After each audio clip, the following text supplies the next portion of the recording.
Halo semuanya. Setelah kalian menonton video sebelumnya dan memahami apa itu kris sebagai contoh teknologi dan transformasi digital. Berapa? Aku scan ya. Udah ya? Cash ya, Mas? Kok dia cepet sih? Iyalah cepet, kan tinggal scan, klik, bayar. Udah, gampang kan? Nah sekarang kita bakal ajak kalian menelusuri UMKM apa aja sih yang udah mengikuti perkembangan zaman dan tanggap terhadap contoh teknologi dan transformasi digital. Betul banget. Nah, sekarang kita lagi ada di depan kampus Untirta Pakupatan nih. Yuk kita cari tahu jajanan apa aja sih yang udah peka sama teknologi dan transformasi digital. Yo guys, let's go.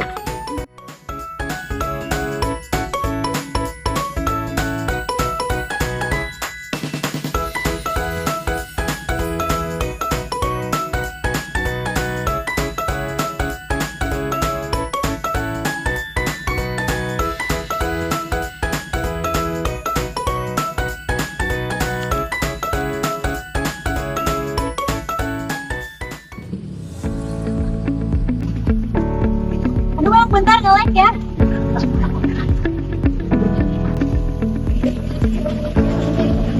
Beda 5.000 ya?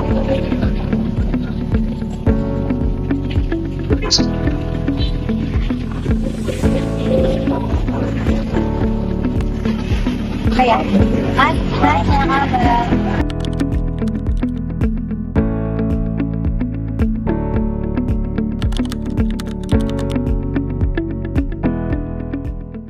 Pak ini berapa Pak? 3.000. Bisa pakai kris nggak? Nggak bisa. 3.000 ya Pak?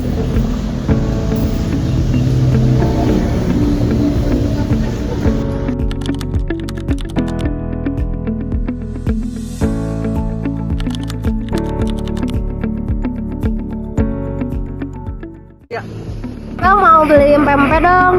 Ya berapa Neng? Mau yang 5.000 bisa? Oh bisa, tunggu ya. Oke. Bang 50 ada kembalian agak?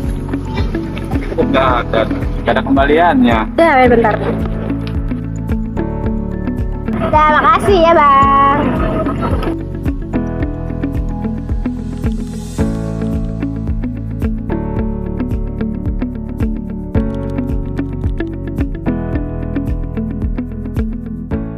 Bang mau nanya nih, kan abang kan menggunakan kris. Nah selama menggunakan kris tuh pembeli itu ada yang punya kendala kayak error atau kayak kendala pending gitu pas waktu menggunakan kris. Sebenarnya mah kalau penggunaan kris mah ada yang paling cuman kegagalan agak ditunda ya emang dikit doang gitu bentar. Cuman pas dipoto tuh kadang yang nggak bisa tuh kan emang kan agak di pending gitu ya, pending tapi berapa ini sih lah nggak lama gitu tuh, jadi berapa detik paling gitu, tapi ntar masuk lagi sih gitu. Kalau buat pengguna kris yang selebihnya malah lancar sih, bagus gitu, betul QRIS gitu. Lebih apa ya, ada dari penjualan kan ada misalnya yang 100.000 ya uang ya, kalau lagi buka kan bisa, kalau ada ini mah ya pakai QRIS saja lebih praktis gitu, langsung masuk ke Dana gitu uangnya gitu. Makasih ya bang. Ya. Bang, menurut abang nih ya, kalau misalkan masyarakat sekarang tuh udah pada siap belum sih menggunakan pembayaran digital kayak kris misalnya? Jadi nggak semua orang siap untuk menggunakan QRIS ya, karena dari segi yang lainnya pun bahkan ada yang tidak punya HP gitu kan. Nah lebih praktisnya di uang cash biar nggak ribet. Tapi ada untungnya juga sih bagi yang udah punya memakai QRIS kan ya. Kita sebagai konsumennya penjual, pedagang nih, pas di saat lagi uang besar kita nggak ada kembalian, nah bisa diarahkan ke pembayaran QRIS gitu keuntungannya. Oke, betul banget sih, aku setuju banget sih sama pendapatnya. Makasih ya bang. Oke.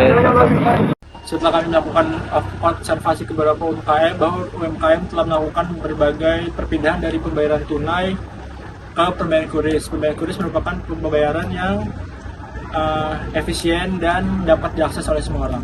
Terima kasih.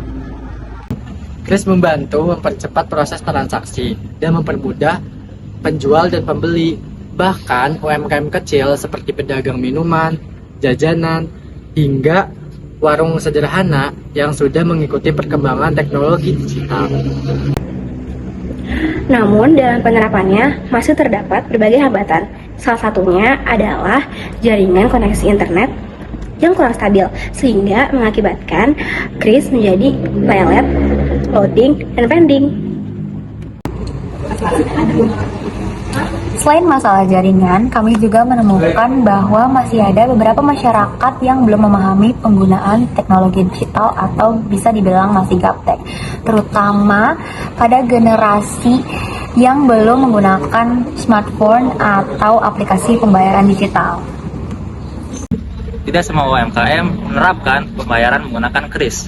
Beberapa dari mereka hanya menyediakan pembayaran secara konvensional atau dengan menggunakan uang tunai.